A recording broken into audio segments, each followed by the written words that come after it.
শিশু আসিয়াকে নিয়ে যখন সারা দেশ উত্তাল, ঠিক তখন লালমনিরহাটের হাতীবান্ধায় 7 বছরের এক শিশুর যৌন অঙ্গে নির্যাতনের অভিযোগ উঠেছে। হ্যাঁ প্রিয় দর্শক, আজ লালমনিরহাটের হাতীবান্ধা উপজেলার গড্ডিমারি ইউনিয়নের 2 নং ওয়ার্ড দোয়ানি এলাকায় এই নির্যাতনের ঘটনা ঘটে।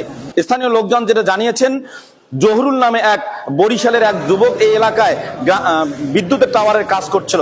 সেই ছেলেটি এই শিশুর বাড়ি থেকে তার মার অনুপস্থিতিতে তাকে বেডে শুয়ে তার যৌন অঙ্গে কোনো শক্ত কাঠি দিয়ে আঘাত করেছে, এমন অভিযোগ জানা গেছে। এ ঘটনায় এই যৌন নির্যাতনকারী অর্থাৎ যৌন গোপন অঙ্গের যে নির্যাতনকারীর অভিযোগে ওই যুবক জহুরুল মোল্লা নামে ওই যুবক, যার বাড়ি বরিশালে, তাকে কিন্তু পুলিশ আটক করেছে। ইতিমধ্যে তিনি হাতীবান্ধার যে দোয়ানি পুলিশ ফাঁড়ি আছে সেই পুলিশ ফাঁড়িতে আছে।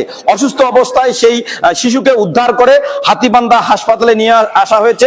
এই মুহূর্তে জরুরি বিভাগে তার চিকিৎসা চলছে। হ্যাঁ প্রিয় দর্শক, আবারও আপনাদেরকে জানিয়ে রাখি, যখন সারা দেশ শিশু আসিয়াকে নিয়ে উত্তাল, ঠিক তখন লালমনিরহাটের হাতীবান্ধায় 7 বছরের এক শিশুর যৌন অঙ্গে নির্যাতনের অভিযোগ উঠেছে।